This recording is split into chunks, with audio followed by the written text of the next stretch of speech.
감사합니다. 그러면은 발표 시작하도록 하겠습니다.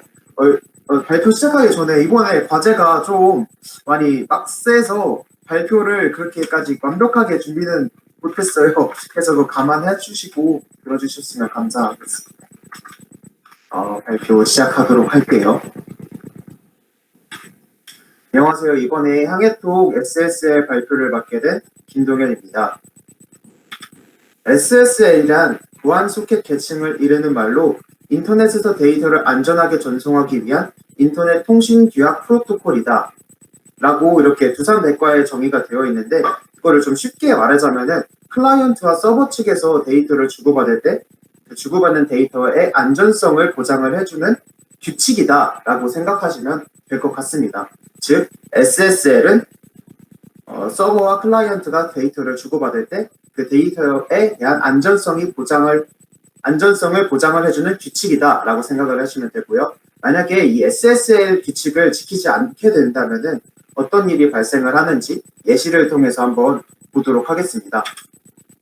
이 화면은 아마 되게 익숙하실 거예요. 그 리액트 쪽은 잘 모르겠는데 노드랑 스프링 공부하시는 분들은 아마 이것 때문에 골머리 되게 많이 썼고 계실 거라고 생각이 들어요. 왜냐면 이번 주 과제가 이 로그인 기능을 구현하는 게 구현 과제에 포함되어 있기 때문에 아마 이 화면을 한 번쯤 다 보셨을 거라고 생각이 되는데, 이 로컬 SSL 규칙을 지키지 않으면은 이 클라이언트에서 이 로그인 폼을 통해서 로그인을 하게 되면은 아마 이런 경고창이 뜨셨을 거예요. 저도 이 경고창이 왜 뜨는지 몰랐는데 이번에 SSL을 공부를 하면서 이게 왜 뜨는지를 알게 되었거든요. 이게 왜 뜨냐면은 그 클라이언트에서 서버 측으로 데이터를 전송을 해줄 때 그 내가 입력한 아이디랑 비밀번호가 노출이 되어서 그 노출에 대한 위험성을 표시해주기 위해서 이 경고창이 뜬 거거든요. 한번 보면은 제가 캡처를 해봤는데 이 리퀘스트 URL에 이런 내용이 포함되어 있더라고요. 그 유저네임은 테스트다, 비밀번호는 1234다. 즉 내 아이디가 테스트고 비밀번호가 1234다 라는 이 내용이 그 공개가 리퀘스트 URL에 포함되어 있어서 공개가 되었더라고요. 그래서 그거에 대한 위험성을 표시해 주는 게 아까 이 경고창이었고, 이 경고창이 뜨는 이유는 SSL 규칙을 지키지 않았기 때문에 이 경고창이 뜨는 거고 제 아이디랑 비밀번호가 노출이 된 겁니다. 그러면은 SSL 규칙을 적용을 하면은 이 비밀번호랑 내 아이디랑 비밀번호가 비밀성이 보장이 되는데 어떻게 보장이 되는지 한번 보도록 하겠습니다. SSL은 암호키를 사용을 해서 데이터의 정보를 보호를 해줍니다. 예를 들어서 가나다라는 데이터를 입력을 하면은 암호키에 의해서 이런 이상한 문자의 집합으로 암호화가 되고, 이 암호화가 이렇게 이상한 문자들의 집합으로 돼서 제 아이디랑 비밀번호가 보호가 되는 거예요. 다시 말해서 이 테스트 1234라고 이렇게 대놓고 찍히는 게 아니라 이 테스트에 이런 식으로 이상한 암호화된 문자열이 들어가서 그 해커가 도중에 내 아이디랑 비밀번호를 알 수 없게끔 만들어주는 거죠. 이거를 그림으로 한번 보게 된다면은 이 서버 측에서는 암호키를 클라이언트에게 전달을 해주고, 클라이언트는 전달받은 암호키를 통해서 내 아이디랑 비밀번호를 암호화를 해서 서버에 전달하게 됩니다. 근데 여기서 문제는 도중에 해커가 이 암호키를 탈취하게 되면은 내가 아무리 암호화를 하더라도 그 암호키를 통해서 다시 복호화를 해서 내 정보를 접근을 할 수가 있습니다. 그래서 이러한 문제를 해결하기 위해서 나온 개념이 비대칭키라는 개념인데, 이 비대칭키는 총 두 개의 키가 존재합니다. 클라이언트 측에서 사용을 하는 공개키, 또 서버에서 사용을 하는 개인키, 이 키 두 개로 나뉘게 되는데, 이게 공개키로 암호화한 데이터는 그 공개키에 대칭이 되는 개인키로만 복화를 할 수가 있고, 또 개인키로 암호화한 데이터는 그 개인키에 대칭이 되는 공개키로만 복호화를 할 수가 있습니다. 이거를 한번 그림으로 한번 보도록 하겠습니다. 이 서버 측에서 공개키를 클라이언트 측에다가 전달을 해주면은 그 클라이언트는 전달받은 공개키로 내 아이디랑 비밀번호를 암호화를 한 다음에 그 암호화된 데이터를 서버 측에 보내주게 됩니다. 그럼 서버 측은 그 전달한 공개키에 대칭이 되는 개인 키를 가지고 있기 때문에 클라이언트가 이 암호화된 데이터를 개인 키로 복호화가 가능합니다. 만약에 해커가 도중에 이 공개키를 탈취를 하더라도 공개키로 암호화된 데이터는 반드시 공개키에 대칭이 되는 개인 키로만 복호화가 가능하기 때문에 내가 암호화한 이 정보를 복호화시킬 수가 없어요.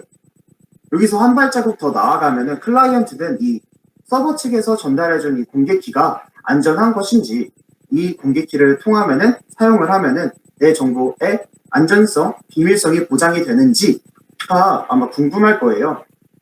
그래서 이 공개키가 안전한 공개키이다라는 것을 보장해주는 단체가 Certificate Authority라 줄여서 CA라는 민간 기업들이 이 공개키에 대한 안전성을 보장을 해주게 되는데, 이 서버가 SSL 규칙을 잘 지키고 있다. 이 서버에 SSL 규칙을 적용한 알고리즘이 너의 데이터를 안전하게 보호해 줄 거다라고 안전하게 보호해 줄 거다라는 그 인증서, 그 확인서 같은 거를 보내주게 되는데, 그게 SSL 인증서라고 합니다.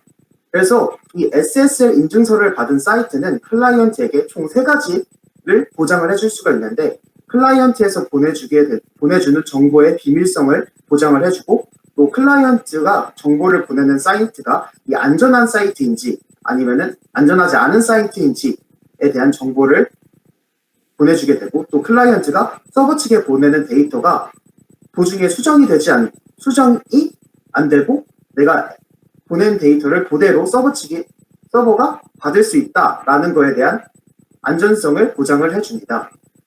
그러면은 이 SSL 통신이 어떻게 동작을 하는지 한번 또다시 그림으로 한번 보도록 하겠습니다. 처음에 클라이언트가 서버에 접속을 하게 되면은 이 통신 개시가 일어나게 되는데요.